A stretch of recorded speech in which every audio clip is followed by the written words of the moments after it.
Alors, quand on se réveille le matin, la première chose à faire, c'est d'abord ressasser son mental. Ressasser son mental, ça veut dire que passer son mental en revue. Vous vous réveillez le matin, asseyez-vous sur votre lit, croisez les pieds. Vous croisez les pieds, je dis bien les pieds, pas les jambes. Vous croisez les pieds, vous croisez les doigts, vous les mettez sur les genoux. Vous fermez les yeux. Assis, hein, ou assise. Asseyez-vous. Fermez les yeux. Commencez par respirer profondément. Bloquez. Puis vous expirez par la bouche. Vous bloquez encore. Vous inspirez. Bloquez. Expirez.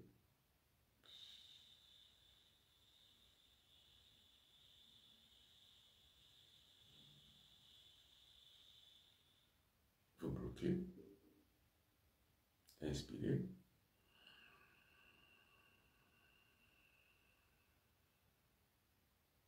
Vous bloquez.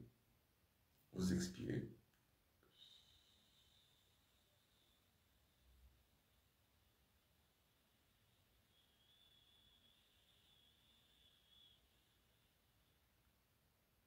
Inspirez.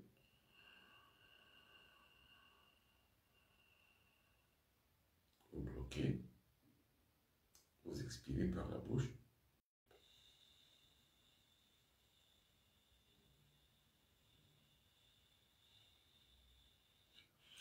Vous réitérez cette opération plusieurs fois. Ça vous permet d'éliminer les toxines dans votre mental. Vous éliminez toutes les toxines de votre mental. Donc ça vous permet véritablement de garantir un soin à votre mental. Et comme ça, vous allez laisser libre cours à votre mental de faire ressortir sur son écran toutes les images du rêve que vous avez eu. Cet exercice vous permettra de pouvoir ressasser votre mental pour en découvrir toutes les images pendant le rêve. Et ce qu'il faut savoir, c'est que chaque être humain rêve. Mais la difficulté pour nous autres, ou alors pour les uns comme pour les autres, c'est de ne pas se rappeler de ses rêves. Et ça, ce n'est pas bien. Il faut toujours se rappeler de ses rêves. Parce que derrière chaque rêve, il y a un langage cosmique. C'est-à-dire que le langage cosmique, c'est le rêve. Pour que le cosmos vous parle comme un être humain parle à un autre être humain, ou comme un être vivant parle à un autre être vivant, c'est à travers le rêve. Chaque individu rêve. Quand vous vous réveillez le matin, que vous n'avez pas du tout conscience que vous avez rêvé, ce n'est pas bon. Vous rêvez. Ça veut dire que votre mental et votre mémoire est courte. Donc, votre mémoire ne mémorise pas. Votre mémoire est faible. D'où alors il faut faire des exercices. C'est pour ça qu'il faut respirer profondément. Vous respirez profondément plusieurs fois pour pouvoir donner de l'élan, de l'éclat à votre mémoire, pour ressasser et ressortir tous les rêves que vous avez eus. Chaque individu rêve. Et chaque matin, désormais, nous allons interpréter quelques rêves.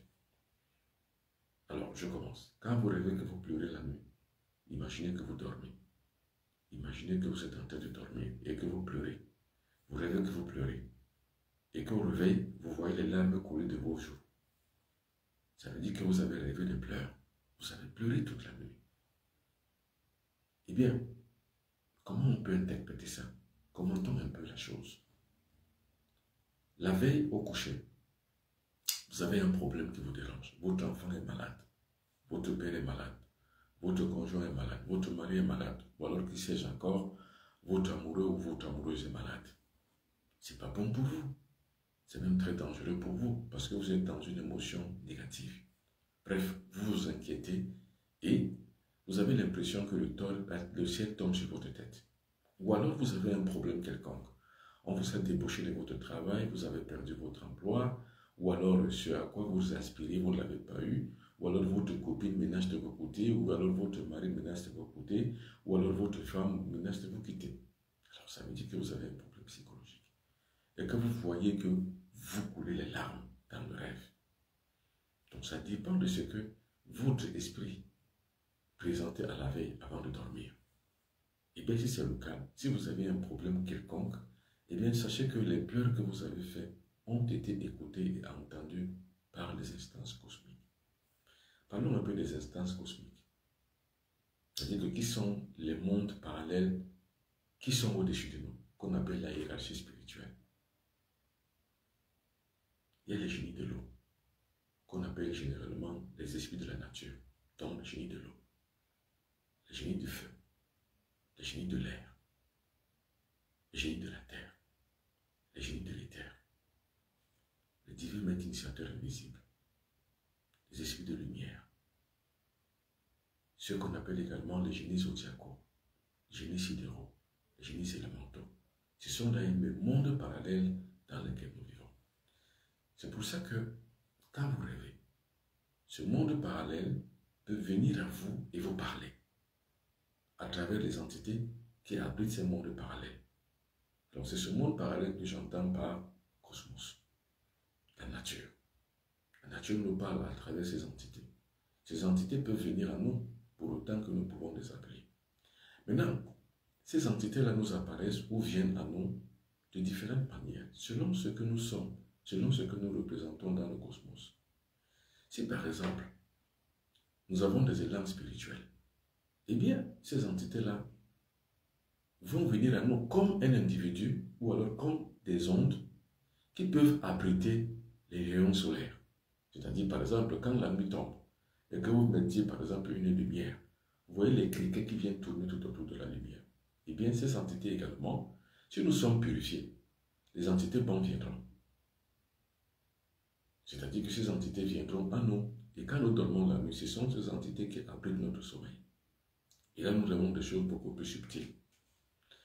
À l'inverse, si nous sommes négatifs, c'est-à-dire que si nous avons des pratiques malsaines, si nous avons des attitudes malsaines, nous sommes inhumains, nous sommes cruels, nous sommes psychopathes, bref, si on a un instinct animal, eh bien, tout comme la pourriture attire les mouches, les cancres, les cancrelats, les souris, les moustiques, les cafards, eh bien, nous allons aussi attirer les ondes négatives de notre corps. Donc, tout dépend de notre survie intellectuelle et mentale.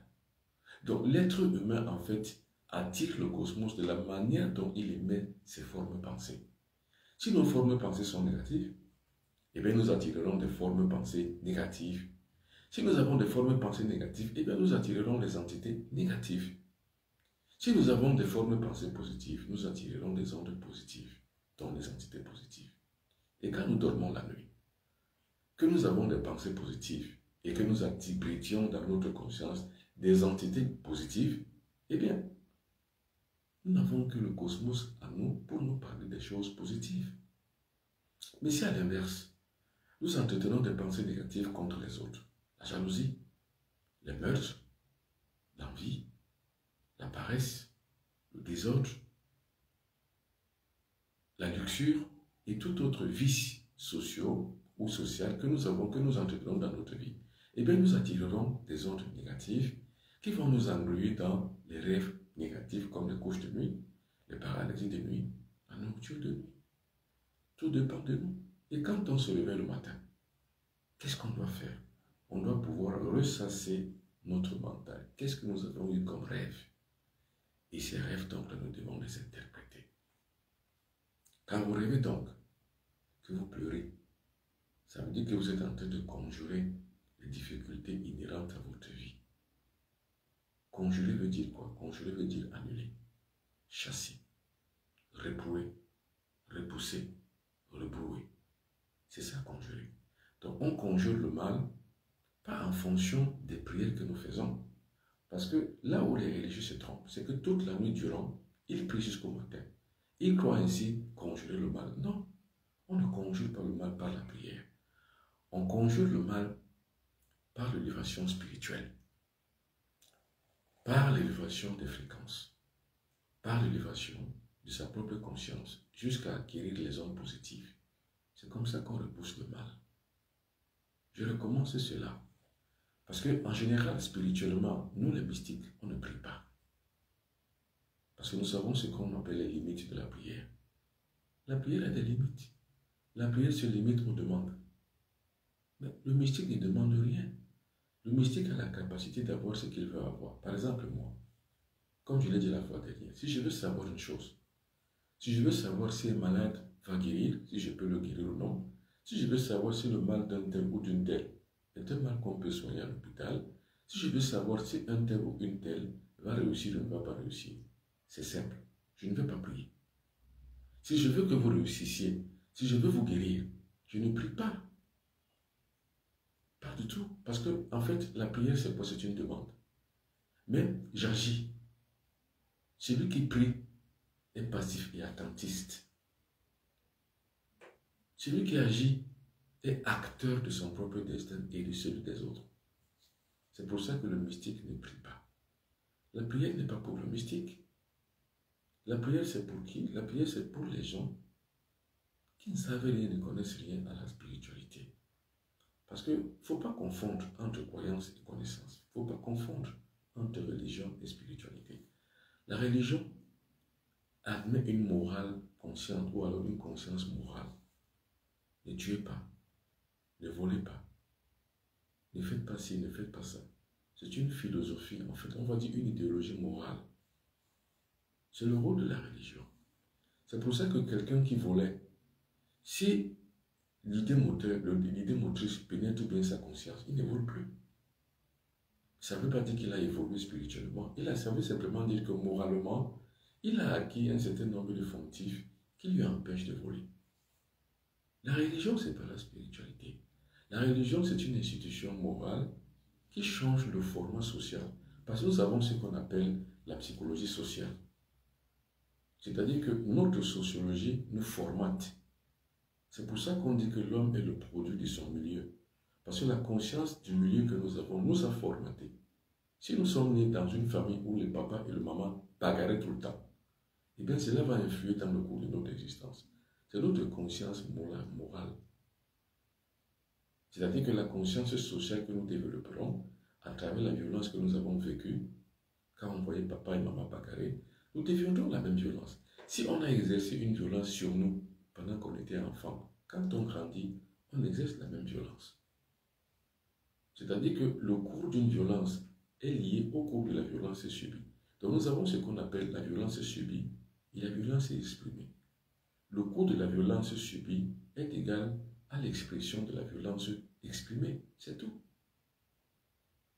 D'où, si par exemple la conscience morale religieuse imprime une marque dans notre esprit, on va cesser d'être violent, on va cesser de voler si on volait, on va cesser de tuer les gens si on tuait, on va cesser de voler si on volait, on va cesser d'arnaquer si on arnaquait, on va cesser de faire ci, de faire ça si on le faisait. Mais ce n'est pas la spiritualité, c'est juste la morale. Or, en spiritualité, la morale sociale est différente. On dit, la vraie morale se moque de la morale. La vraie morale est celle qu'on admet en son sein et que l'on produit au-delà du poids des traditions, du poids culturel et du poids de la société, donc du poids sociologique.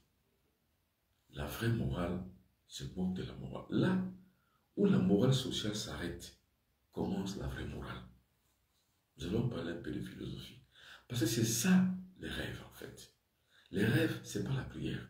Les rêves, c'est la spiritualité. Pour ceux qui ont compris. Oui, je suis en train de faire une différence entre la spiritualité et les croyances religieuses. La croyance religieuse, ce n'est pas la spiritualité. Les croyances religieuses, c'est l'expression morale. Ou alors l'action de la moralité au sein de notre propre attitude intérieure. C'est tout. Mais la spiritualité va au-delà de la morale. La spiritualité, c'est le développement de la puissance de l'esprit au service du corps humain.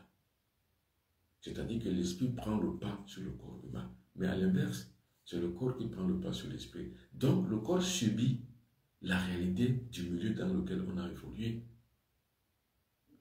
L'homme est le produit de son milieu. Mais la spiritualité, on n'est pas le produit de son milieu. On n'est même pas le produit d'une croyance. On est le produit de sa propre connaissance de soi. On est le produit de sa propre morale.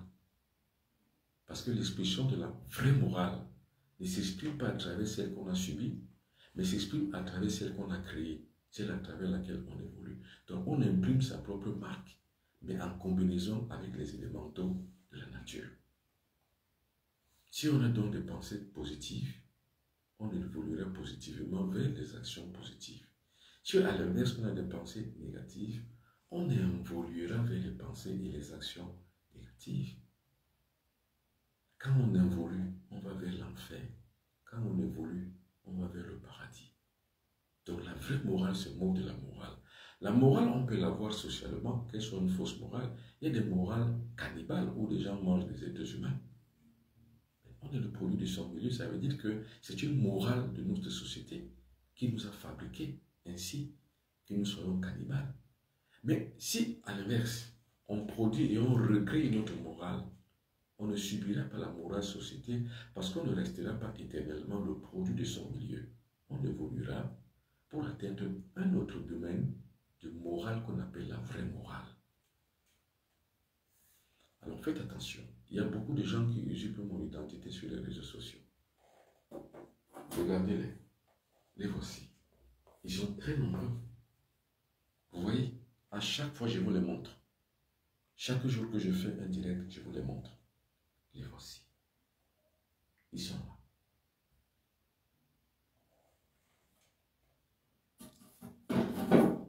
C'est eux qui la plupart du temps font des publications fallacieuses écrites sur Facebook. Moi, je ne fais pas de publications écrites. La preuve, je fais des directs tout le temps. Toutes mes publications sont vidéo. Ce sont les mêmes gens qui vous contactent sur Messenger, vous envoient des demandes d'amis. Moi, je n'utilise pas Messenger. Donc, si quelqu'un vous a envoyé des demandes d'amis sur Messenger, ou alors un individu, vous l'avez contacté, vous, sur Messenger, sachez que c'est un faux individu, c'est un faux compte. Je n'utilise pas Messenger. Je ne l'utilise jamais, j'utilise uniquement WhatsApp. Voilà le numéro de téléphone que j'ai, WhatsApp. Plus 237 677 24 67 96. C'est le seul numéro de téléphone que j'utilise. Partout où je suis, c'est le seul. Plus 237 677 24 67 96. Je n'utilise aucun autre numéro de téléphone. La plupart du temps, ces gens-là vous demandent de l'argent et quand vous leur envoyez de l'argent, le dépôt que vous leur faites, soit sur MTN Mobile Money, soit sur Orange Money, le nom qui apparaît la plupart du temps, c'est Mbamba Benoît Bitton. C'est parce qu'ils ont des opérateurs véreux à l'intérieur de Orange Cameroun et de MTN Cameroun qui leur font ouvrir des comptes Orange et MTN Money. Alors que c'est interdit par la législation en vigueur en matière des institutions bancaires. Mais là, ils outrepassent le degré et le cadre de la loi pour le faire. Mais ce n'est pas un problème pour nous. Nous allons communiquer tout le temps pour que vous ne soyez plus victimes. Parce que si vous êtes victime, vous allez avoir l'impression que je vous ai arnaqué, que c'est moi, alors que ce n'est pas moi. Donc, le seul numéro de téléphone que j'utilise, plus 237 677 24 67 96. Et je ne suis que sur WhatsApp. Je ne suis pas sur Messenger. Alors, si vous rêvez donc que vous avez des larmes aux yeux, ça veut dire que votre coup de morale doit être bas. Élevez et réveillez votre morale. Passez du mode de la morale sociale au mode de la vraie morale. J'espère que vous avez compris. Alors, dites-moi le rêve que vous avez fait cette nuit, je vais l'interpréter, et quand je l'aurai interprété, vous aurez compris ce qui est mieux pour votre existence. Parce que, étant entendu, sachez-le toujours, le rêve est une institution cosmique où la nature se met en contact avec l'être humain à travers les images. Alors, quelqu'un me pose une question. Mbambok, j'ai rêvé que je courais vers une direction que je ne connaissais pas. Les gens me poursuivaient. Je ne connaissais pas les gens là qui me poursuivaient. Qu'est-ce que ça veut dire? Quand vous rêvez que les êtres humains vous poursuivent, les gens vous courent après. Ça veut dire que vous avez beaucoup de jaloux. Vous avez tellement de jaloux.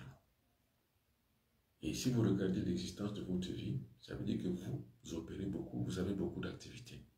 Vous êtes quelqu'un qui ne sait pas beaucoup. Vous êtes quelqu'un qui cherche à s'élever dans la société. Et les gens ne sont pas contents de vous. C'est pour ça qu'on court après vous. Mbamba Benoît Bitton, ça c'est un message qui me vient de Facebook. bonjour. Alors, j'ai rêvé que je voyageais dans un avion, mais je ne sais pas où j'allais, je ne sais même pas d'où je partais. Alors, quand vous rêvez que vous êtes dans un avion, c'est comme si vous rêvez que vous volez comme un oiseau. Ça veut dire que les activités que vous faites, ça veut dire que les options que vous avez prises pour votre propre vie sont des bonnes options, c'est des bonnes activités. Vous évoluez au fur et à mesure que vous pratiquez les options que vous avez prises vous-même. Je redis ceci.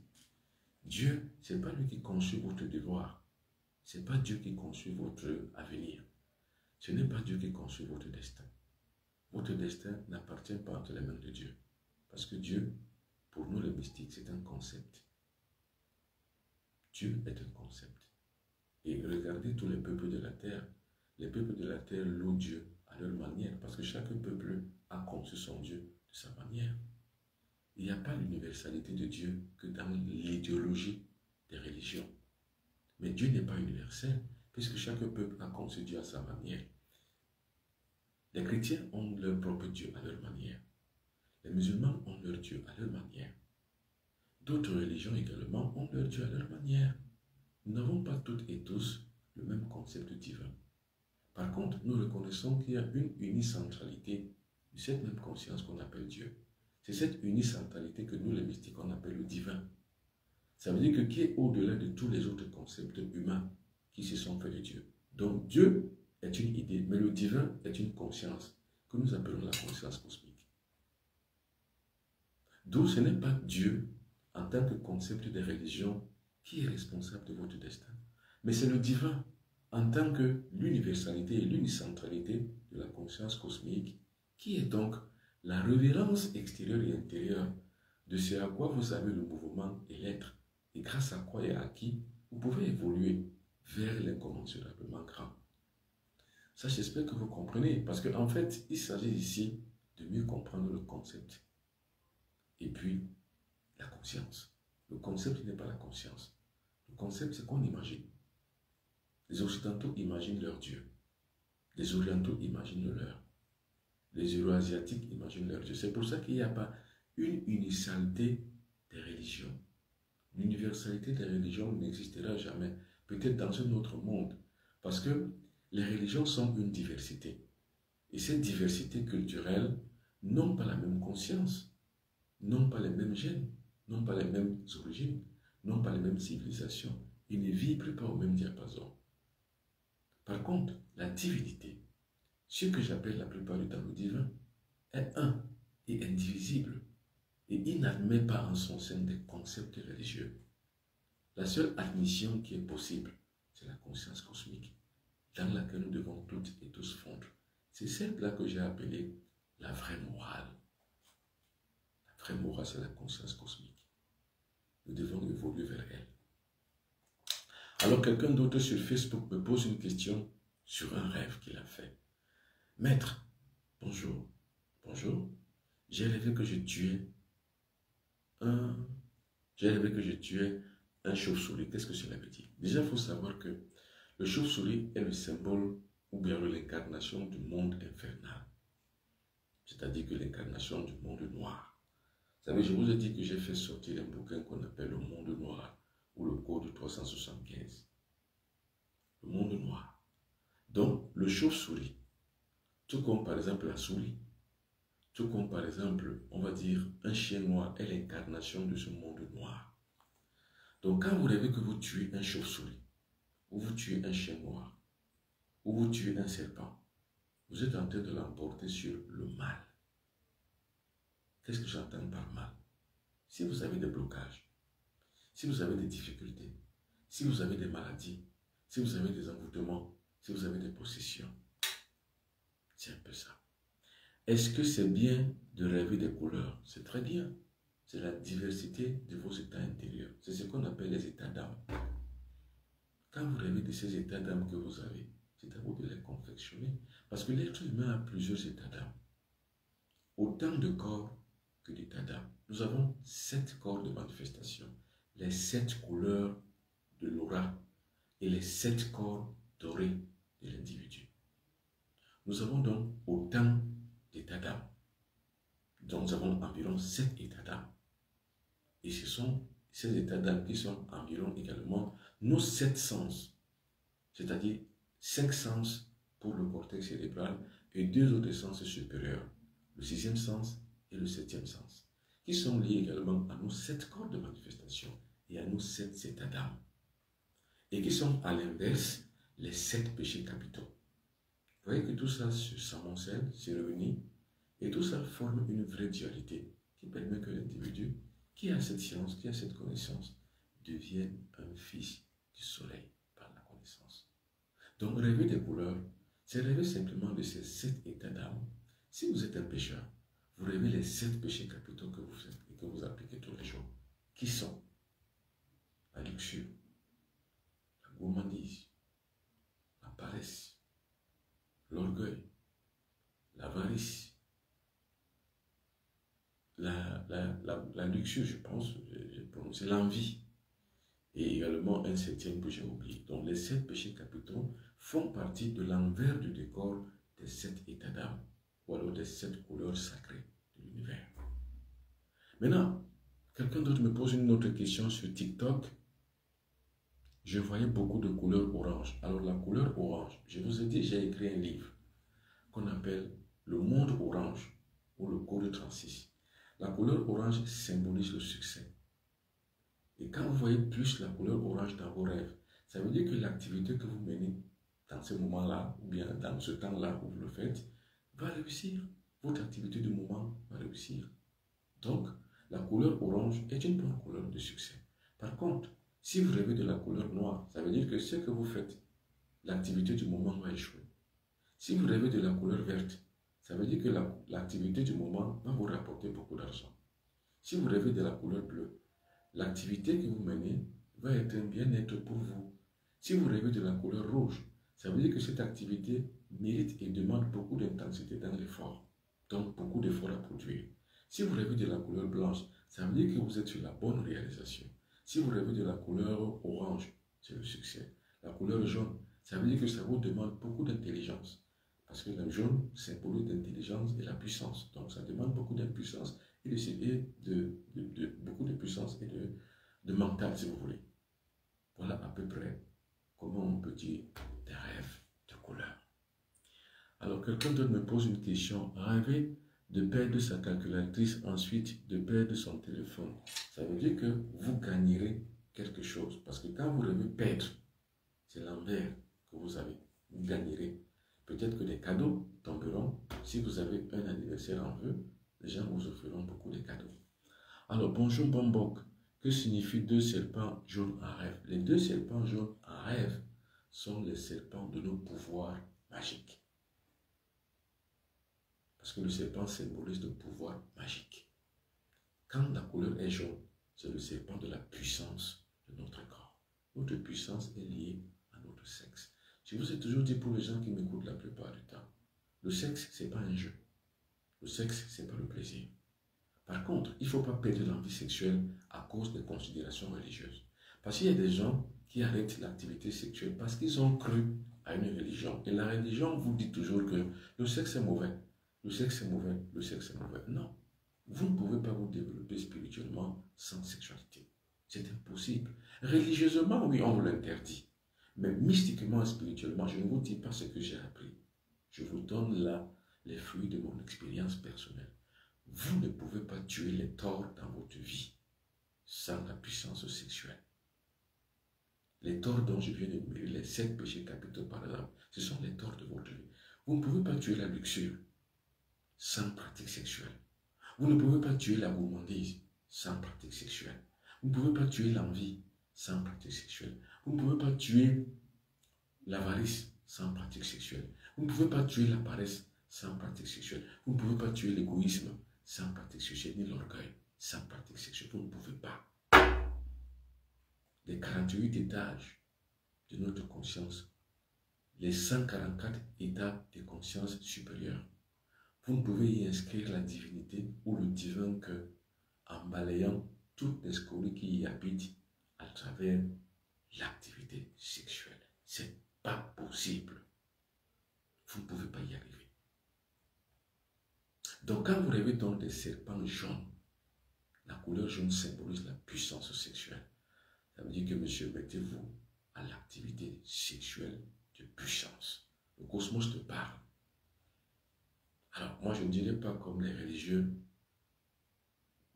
c'était un tel m'a dit de vous dire, Dieu m'a dit, non. Le Christ m'a dit, non. Je ne dirais pas ça. Je dis, c'est le cosmos qui vous parle. Or, la fusion de l'être humain vis-à-vis de son cosmos, c'est la fusion de l'être humain vis-à-vis de sa divinité. C'est ce qu'on appelle la méditation transcendantale. Vous transcendez tout, tous les concepts. Vous rentrez votre conscience et la conscience cosmique. C'est une méditation. Or, quand vous rêvez donc des deux serpents jaunes, c'est le caducée d'Hermès. Le caducée d'Hermès, c'est deux serpents qui se sont enroulés. Ça veut dire que ce sont vos deux principes cosmiques intérieurs. La porte droite et la porte gauche. Ces deux portes-là s'ouvrent et devant ces portes, il y a deux serpents jaunes. Et ces deux serpents sont les gardiens de votre temple intérieur. Attention, quand le serpent devient votre propre totem, donc les gardiens de votre temple, il n'y a pas de Dieu. Vous devenez donc une puissance de feu. Tous ceux qui se piquent à vous se piquent eux-mêmes. Tous ceux qui vous affrontent n'en auront que pour leur compte. Ça veut dire que vous êtes protégés. Alors, toutes les personnes, parce que tout ce que je vous dis là, ça relève de la spiritualité et du mysticisme. Toute personne qui veut apprendre le mysticisme, toute personne qui regarde mes émissions et qui veut en apprendre un peu plus, écrivez-moi sur plus 237 677 24 67 96. Alors, bonjour, j'ai rêvé que je partageais la cola avec une femme. Ça veut simplement dire que vous partagerez bientôt un lien amoureux et sentimental avec quelqu'un, parce que la cola symbolise l'amitié en amour. Bonjour, j'ai rêvé que j'étais sur la moto avec mon époux. C'est un voyage qui s'annonce à votre vie. Ça veut dire que si vous rêvez de voyager, vous pourrez voyager. Bonjour, j'ai rêvé que j'étais sur la moto avec mon époux. Je viens de répondre. Un voyage s'annonce à votre vie. Bonjour, j'ai rêvé que je tombais dans la boue. Ça veut dire que vous allez chuter véritablement. Ça veut dire que vos actions, votre attitude, votre façon de faire ou de vivre n'est pas bonne. Vous tombez vraiment bas. Et regardez dans votre conscience, regardez dans vos activités personnelles, regardez dans votre attitude ou bien dans vos comportements. Si vous êtes quelqu'un qui est très malheureux, qui est très mal élevé, qui parle mal aux gens, ou qui a des actes et des actions bizarres, ça veut dire que vous tombez dans la boue vraiment. Ça veut dire que vos deux pieds sont fixés dans la boue. Et quand vos deux pieds sont fixés dans la boue, vous ne pouvez pas regarder les étoiles parce que vous glanez, vous vous enfoncez. Alors votre attention toute est liguée vers vos pieds qui doivent s'embourber. Mais quand vous rêvez par exemple que vous êtes sur une pierre, ça veut dire que vous avez les yeux fixés vers les étoiles, vous évoluez. Par contre, celui qui ne rêve pas ici involue. Alors bonjour, que dit voir un serpent à la tête tigre? Ça veut simplement dire qu'il y a des gens qui cherchent à nuire à votre existence. Mais par contre, qui cherchent seulement, c'est la première étape. Alors dès qu'ils vous mordront, donc dès qu'ils vous taperont sur votre corps, vous révélerez que le serpent vous a mordu. Quand le serpent vous a mordu, ça veut simplement dire que vous avez été ainsi détruit. J'ai rêvé que j'étais dans une brousse en marchant, je suis tombé sur deux tombes. La tombe symbolise la résurrection. Ça veut dire donc cherchez à changer. Parce que votre vie n'est pas très bonne. Je vous ai dit, la mort, la tombe, c'est une bonne chose. Votre vie n'est pas très noble. Cherchez à changer votre vie.